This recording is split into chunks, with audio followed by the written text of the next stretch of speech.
Alexandria Ocasio-Cortez's career-destroying mistake stunned the entire progressive movement as it unfolded in real time. That disastrous press conference would teach her the painful consequences of arrogance and transform her into the leader America needed. Sometimes the most confident politician's greatest enemy is themselves, but sometimes that enemy becomes their greatest teacher. Tell us in the comments, are you watching from your office during a work break, at home while following political news, or maybe on your phone while thinking about your own learning experiences? We want to know where our viewers are tuning in from around the country as we dive into this incredible story of growth, humility, and becoming a better leader through failure. The mistake that nearly ended Alexandria Ocasio-Cortez's political career began with the best of intentions and the worst of assumptions. It was a crisp October morning when AOC walked into the Rayburn House office building with the confidence that had defined her meteoric rise from bartender to congresswoman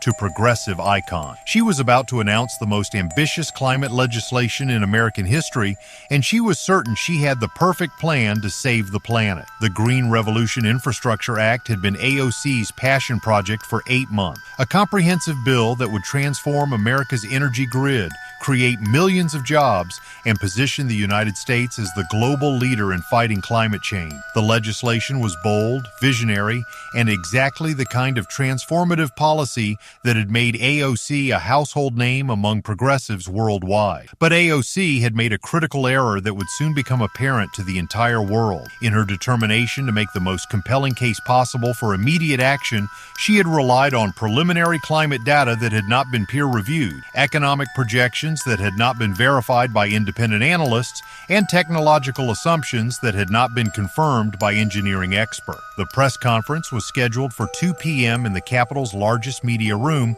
with representatives from every major news outlet in attendance. Climate activists had gathered outside to support the announcement. Progressive organizations had coordinated social media campaigns to amplify the bill's introduction, and Democratic leadership had cleared their schedules to attend what they expected would be a triumphant moment for their party's environmental agenda. AOC entered the room with the supreme confidence that had become her trademark. She had spent the previous evening reviewing her talking points, memorizing key statistics, and preparing for the kind of aggressive questioning that always followed her major policy announcement. Her staff had briefed her extensively on potential challenges, but they had all been focused on political opposition rather than factual accuracy. The presentation began flawlessly. AOC outlined the climate crisis with the moral clarity and emotional resonance that had made her a powerful voice for environmental justice. She described the economic opportunities that would emerge from massive infrastructure investment, painting a compelling vision of an America powered by clean energy and sustained by good-paying union jobs. Then she began citing the specific data points that would justify the urgency and scale of her proposed legislation. According to the latest climate models, AOC declared confidently,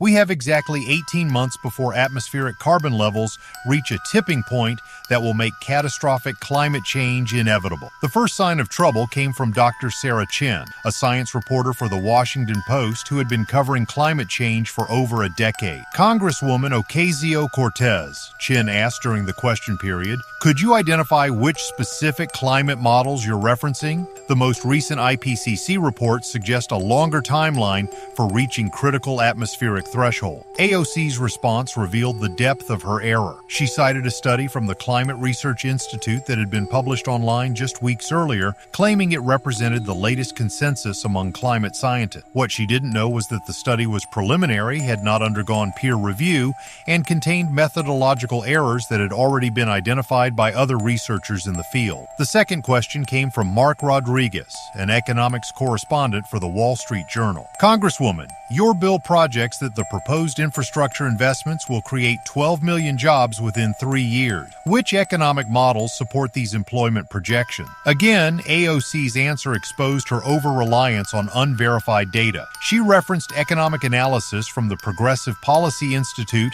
that had made optimistic assumptions about construction timelines, manufacturing capacity, and workforce development that were not supported by historical precedent or current industry capability. The third devastating question came from Jennifer Walsh, a technology reporter for Bloomberg. Congresswoman Ocasio-Cortez, your legislation assumes that large-scale battery storage technology will be commercially viable within 2 years at the scale required for grid transformation. What evidence supports this technological timeline? AOC's response revealed that she had accepted assurances from renewable energy companies about their developmental timelines without seeking independent verification from engineering experts or technology analysts who understood the complexity of scaling experimental technologies to national infrastructure requirements. By the end of the 30-minute press conference, it was clear to everyone in the room that AOC had built her signature legislation on a foundation of unverified assumptions, preliminary data, and optimistic projections that could not withstand serious scrutiny. The reporters who had come expecting to cover a major policy announcement instead found themselves documenting what appeared to be a spectacular example of political overreach and intellectual arrogance. The immediate aftermath was brutal. Within hours, fact-checkers from major news organizations had identified multiple errors in AOC's climate data, economic projections, and technological assumptions. The Climate Research Institute issued a statement clarifying that their preliminary study had not been intended for policy development and contained methodological limitations that required further research. The Progressive Policy Institute distanced themselves from AOC's employment projections, explaining that their analysis had been based on hypothetical scenarios rather than concrete policy proposals. Engineering experts interviewed by technology reporters expressed concern that AOC's infrastructure timeline was unrealistic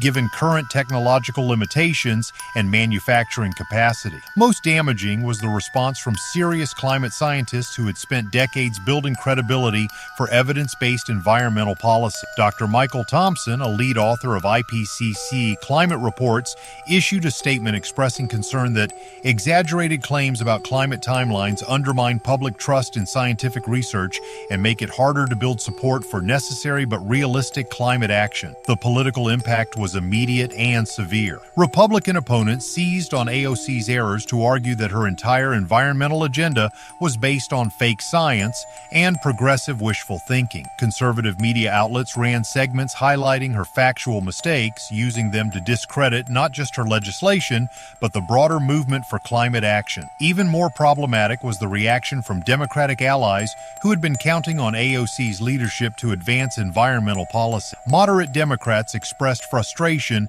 that her reckless approach had handed Republicans ammunition to attack the party's environmental agenda. Progressive organizations found themselves in the uncomfortable position of defending policies they supported while acknowledging serious flaws in the supporting evidence. AOC's initial response to the criticism revealed the depth of her political miscalculation. Rather than acknowledging her errors, she doubled down on her claims, arguing that her critics were nitpicking and missing the bigger picture of climate urgency. Her defiant tone suggested that she viewed the controversy as another example of establishment resistance to bold progressive action rather than legitimate concerns about factual accuracy. The turning point came 3 days after the press conference when Dr. Elena Rodriguez, AOC's former professor at Boston University, published an open letter that would fundamentally change how AOC understood leadership, intellectual humility, and the responsibility that comes with public influence. Dr. Rodriguez had taught AOC in an economics course during her undergraduate years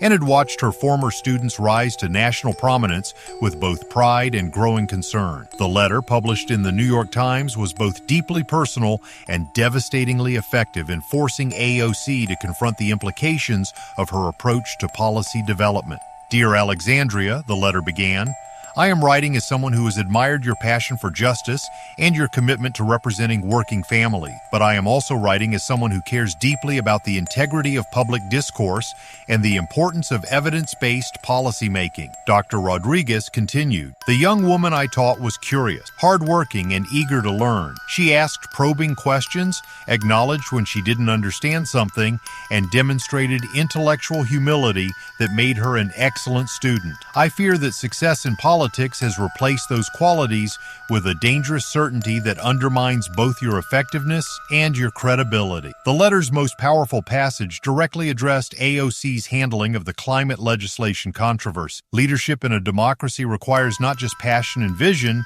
but also the humility to acknowledge when we are wrong, the wisdom to seek expert guidance before making claims, and the courage to admit that good intentions do not excuse factual errors that undermine important causes. Reading Dr. Rodriguez's letter in her congressional office, AOC felt something she had not experienced since her early days in politics: genuine shame about her professional conduct. The letter forced her to confront an uncomfortable truth about how success and media attention had gradually eroded her willingness to acknowledge limitations in her knowledge and expertise. For the first time since the press conference controversy began, AOC allowed herself to seriously consider the possibility that her critics were right about more than just factual error. Perhaps her confidence had become arrogance, her certainty had become close-mindedness, and her passion for justice had become a justification for intellectual shortcuts that ultimately harmed the causes she claimed to champion. The decision to publicly acknowledge her mistakes was one of the most difficult political choices AOC had ever made. Her staff was divided, with some arguing that admitting error would only amplify the controversy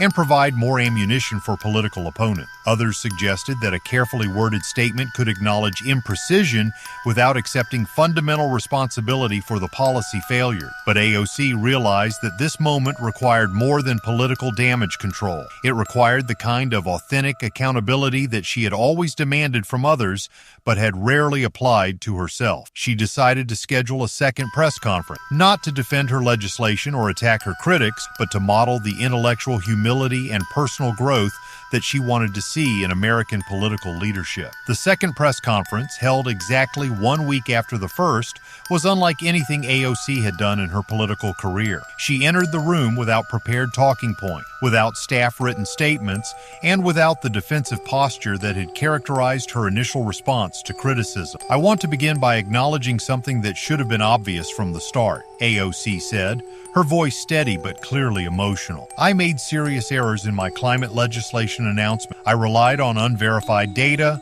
I made claims I could not support, and I let my passion for climate action override my responsibility to be accurate and honest with the American people." She continued, "I have spent the past week learning about the specific mistakes I made, consulting with experts I should have consulted before, and reflecting on how my approach to policy development needs to change. I owe apologies to climate scientists whose work I misrepresented, to economists whose research I oversimplified, and to the environmental movement that deserves better from its advocate." But AOC's most powerful moment came when she addressed the broader implications of her mistake. "I also want to acknowledge something more fundamental. Success in politics had made me overconfident in my own judgment and less willing to admit when I didn't know something. I let my platform become more important than my preparation, and I let my certainty become more important than my accuracy." The response to AOC's second press conference was immediate and largely positive, even from unexpected quarters. Climate scientists appreciated her acknowledgement of their expertise and her commitment to more rigorous fact-checking. Economic analysts welcomed her recognition that complex policy proposals require extensive verification and consultation with subject matter experts. Even some political opponents expressed grudging respect for AOC's willingness to acknowledge error and commit to better practices. Senator Susan Collins, a moderate Republican from Maine, noted that it takes courage to admit mistakes publicly, and Congresswoman Ocasio-Cortez has demonstrated the kind of intellectual honesty that we need more of in Washington. The real transformation in AOC's approach became evident in the months following her public acknowledgement of error. She implemented new procedures for policy development that required multiple expert consultations, independent verification of data claims, and systematic fact-checking before making public announcements. More importantly, AOC began approaching policy discussions with a different attitude entirely. She asked more questions, acknowledged uncertainty more readily, and demonstrated the kind of intellectual curiosity that had characterized her as a student but had been diminished by the pressures and expectations of political success. The revised revised Green Revolution Infrastructure Act, introduced 6 months later, was a dramatically different and more effective piece of legislation. It was based on peer-reviewed climate science, verified economic analysis, and realistic technological timelines developed in consultation with engineering experts and industry specialists. The new bill attracted bipartisan support precisely because it was grounded in credible evidence rather than optimistic assumption. Even Republicans who opposed the legislation's scope acknowledged that AOC had addressed their concerns about factual accuracy and technological feasibility. Most significantly, the experience of confronting her own mistakes had made AOC a more effective legislative leader. Her willingness to acknowledge uncertainty and seek expert guidance earned respect from colleagues who had previously viewed her as too ideologically rigid to engage in serious policy development. The long-term impact of AOC's humbling experience extended far beyond her individual career. Her public acknowledgement of error and commitment to intellectual humility became a model for other progressive politicians who had struggled with the tension between passionate advocacy and factual accuracy. AOC's transformation also strengthened the broader movement for evidence-based policymaking. Her example demonstrated that admitting mistakes and learning from experts could enhance rather than undermine political effectiveness, encouraging other leaders to prioritize accuracy over certainty in their public communication. The lesson AOC learned became central to her subsequent approach to leadership. True confidence comes not from never being wrong, but from being willing to acknowledge error, learn from mistakes, and grow from experiences that challenge our assumptions about ourselves and our capability. Her greatest political mistake had become her greatest source of political wisdom, proving that sometimes the most valuable lessons come not from success, but from the humility that follows failure. AOC had discovered that the best leaders are not those who never make mistakes, but those who learn most effectively from the mistakes they inevitably make. In the end, the career-ending mistake that could have destroyed AOC's political future instead created the foundation for more effective, more honest, and more sustainable leadership that would serve both her constituents and American democracy far better than the arrogant certainty she had mistaken for strength. Click subscribe to see more stories of growth, learning, and how our biggest mistakes can become our greatest teacher. Thank you for watching, and we'll see you in our next video. God bless you, and God bless America.